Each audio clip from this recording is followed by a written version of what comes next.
In today's gospel text, Jesus is telling another parable.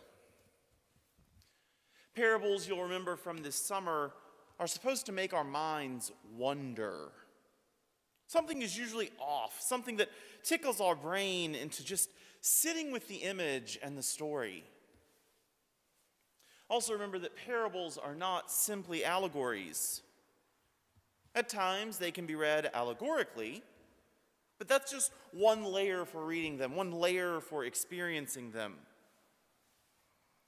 Today's parable, late in Matthew, after the triumphal entry but before the crucifixion, is directed at Jesus' followers. Jesus says that God's reign, which he's been saying for all of Matthew, is at hand, will be like 10 young women of marrying age, 5 wise and 5 foolish. Following their customs, they'll be escorting the groom to the wedding. But, typical groom, he was late. He didn't come when they expected and hoped for him to. So all of the bridesmaids rest up until it's time to go. This text today shows that Jesus, Matthew, and the early church fully expected women not just to be a part of God's reign, but to be active in it, active in God's reign and Jesus' mission after his departure. Some of the bridesmaids are prepared and have brought extra oil. Some of them, however, are not. There's an apocryphal story about someone in his congregation asking Martin Luther why week after week he preached to them on the gospel. His response was that week after week they forgot. That's why we at least hear a gospel text week after week. Not because of Martin Luther, but because we forget. Hopefully, I preach grace week after week too. But if we don't hear a gospel text week after week, and if you don't forget the gospel week after week, I do. I forget that God's reign is at hand and Jesus is coming back later than we'd hoped.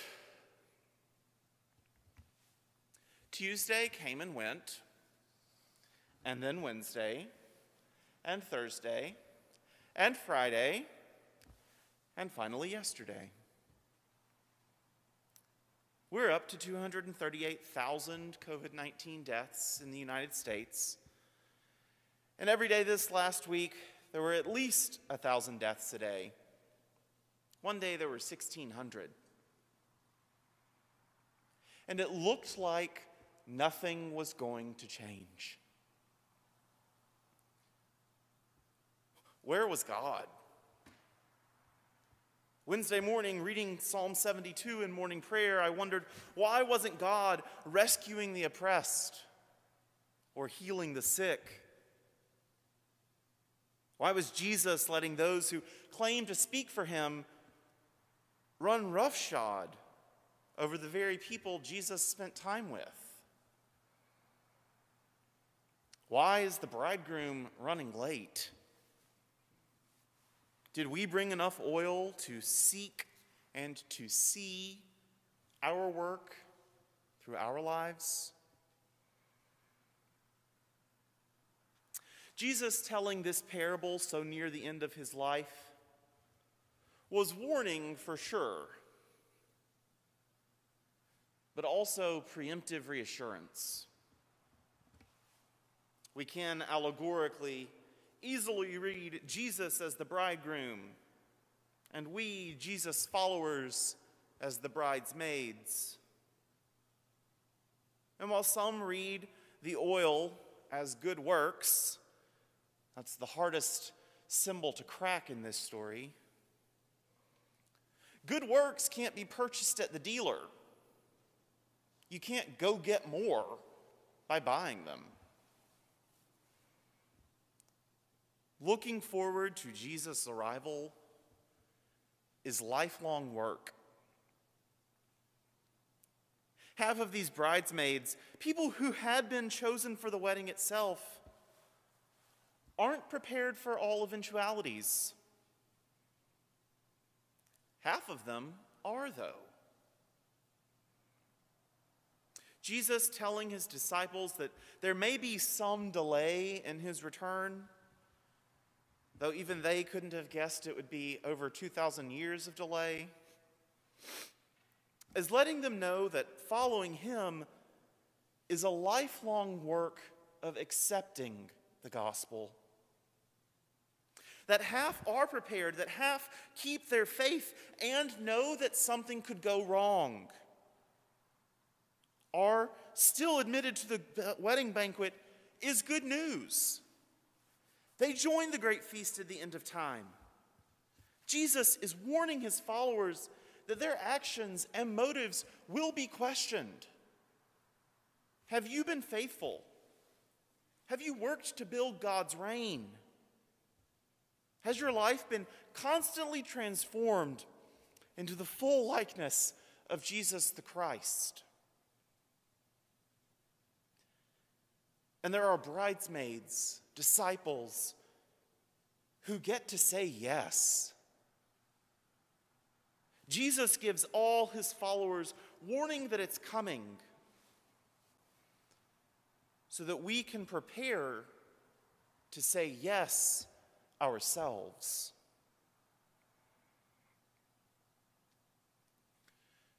Jesus' parables about the end of days aren't about trying to figure out when the end of days are. And we'll be hearing these parables and warnings from now through Christmas. The calendar for Advent is only 4 weeks, but the readings are for 7 weeks. We'll talk about that later. Jesus' parables about the end of days are about telling the disciples through time that it will take time. We're not to settle in anxiety about the end of days, nor to settle in apathy about them, nor to settle in anxiety or apathy about the present days.